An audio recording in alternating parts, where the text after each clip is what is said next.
Released by Capcom in the year 2009 on the Nintendo Wii, Resident Evil the Darkside Chronicles will be an on-rail shooter in the same vein as the Time Crisis or House of the Dead series.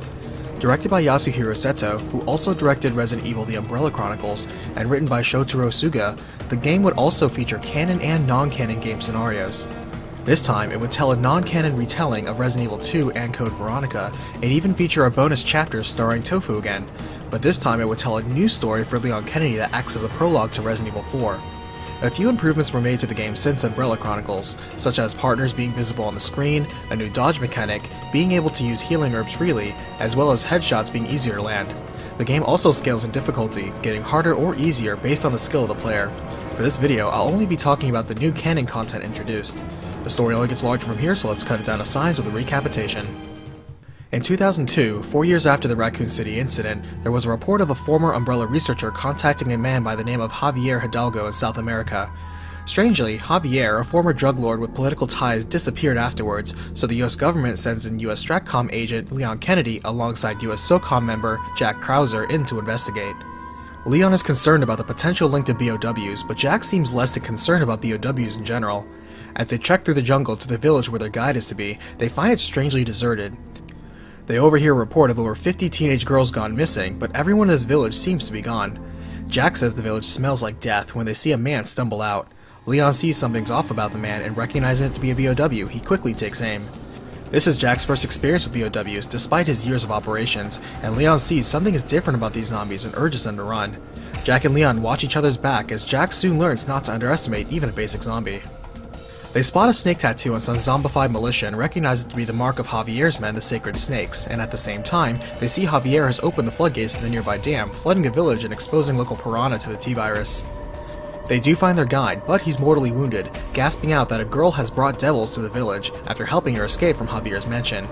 He dies before revealing more, but they wonder if the sudden mass disappearance of girls has to do with Javier, of whom his Sacred Snakes is known for black market organ trafficking. Thinking now to find the girl he saved as she can lead them back to Javier's mansion, they fight past a new variation of Hunter called the Hunter Y, which is a weaker amphibian version of the Hunter that is still a step up from the mutated frog, Lurker. They find the village church and see a girl within singing. Strangely, there is a new BOW in the water captivated by her song, but when she sees them, she faints and the BOW now turns to them and attacks. They fend off the strange amphibian monster and drop the church bell on it, forcing it away. Jack now realizes BOWs can be a serious threat and trusts Leon to now tell him what he knows on how to fight them. Leon then recalls his experience in Raccoon City when he and Claire Redfield did encounter a similar monster mutated from the G-Virus, whose regenerative abilities and huge strength made it a formidable threat. He mentions that afterwards his partner Claire went off to find her brother Chris while Leon took care of Sherry Birkin as they were picked up by the US government. The government had a keen interest in Sherry due to her having the G-Virus antibodies in her, and so Leon was forced to accept a deal to work for the US government, not only because they wanted his skills, but also to safeguard Sherry. He was then promoted into US Stratcom to directly counter BOW threats as he became a special agent with elite training. Finding a boat, they move upstream with the girl, and as they explain the situation to her, she agrees to help them find Javier's mansion. They do indeed find the mansion, and they make their way back through the water channels she used to escape.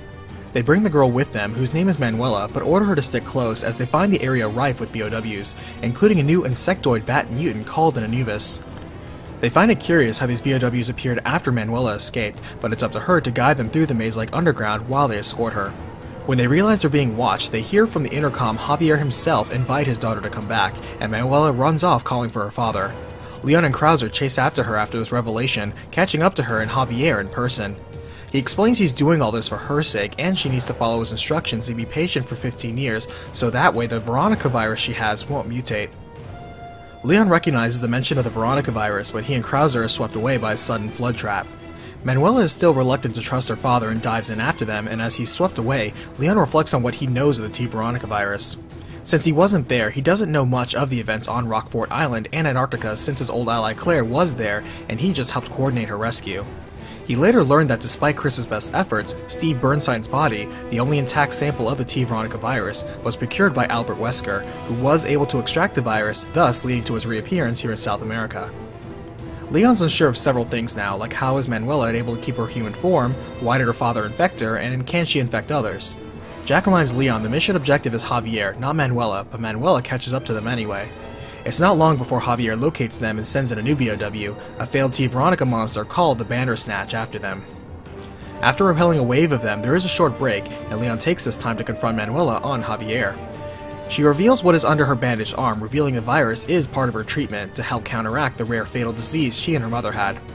Her mother had died, and she had contracted the same disease at age 15.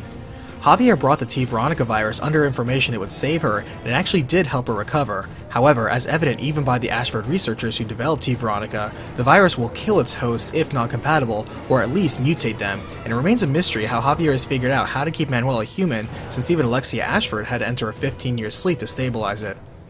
Krauser thinks this makes Manuela a ticking bomb, but Leon thinks since Javier has been doing something to prevent transformation, they should try to save her by finding out how.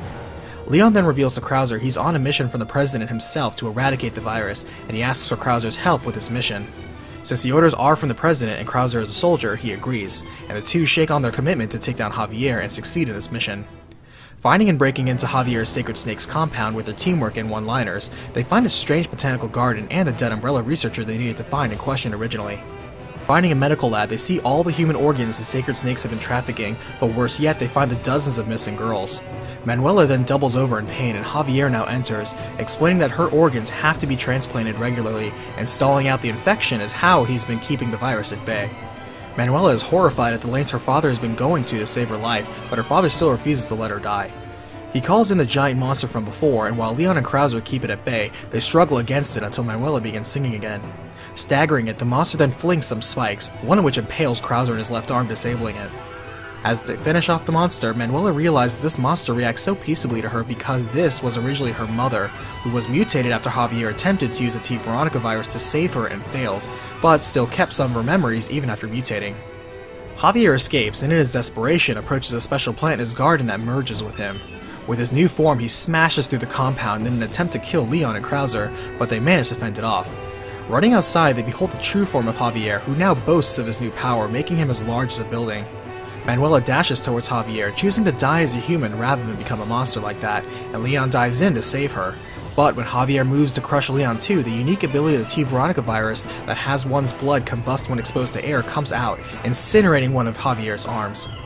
Krauser is immediately impressed and intrigued at the potential for the virus, believing Leon to be cowardly and foolish for wanting to rid the world of this level of power, and now intent to master it for himself. With Manuela using some of her burning blood, Leon and Krauser now stand a chance to destroy Javier, as midway through the fight, Javier panics as he's losing control and the virus is now consuming him. With one last push, the three of them end the former drug lord and overly protective father, who now burns alongside his entire operation. As the game ends, despite her blood loss in battle, Manuela not only survives, but still maintains her human form and mind. After they are pulled out, she is taken in by the US government and placed under protective custody and surveillance like Sherry had been, though so far she hasn't mutated. For Krauser, his arm never fully healed, and so he was forced to leave the army, which created new resentment within him as he disappeared to whereabouts unknown. Resident Evil the Darkside Chronicles has enjoyed the success of selling over 1 million copies worldwide.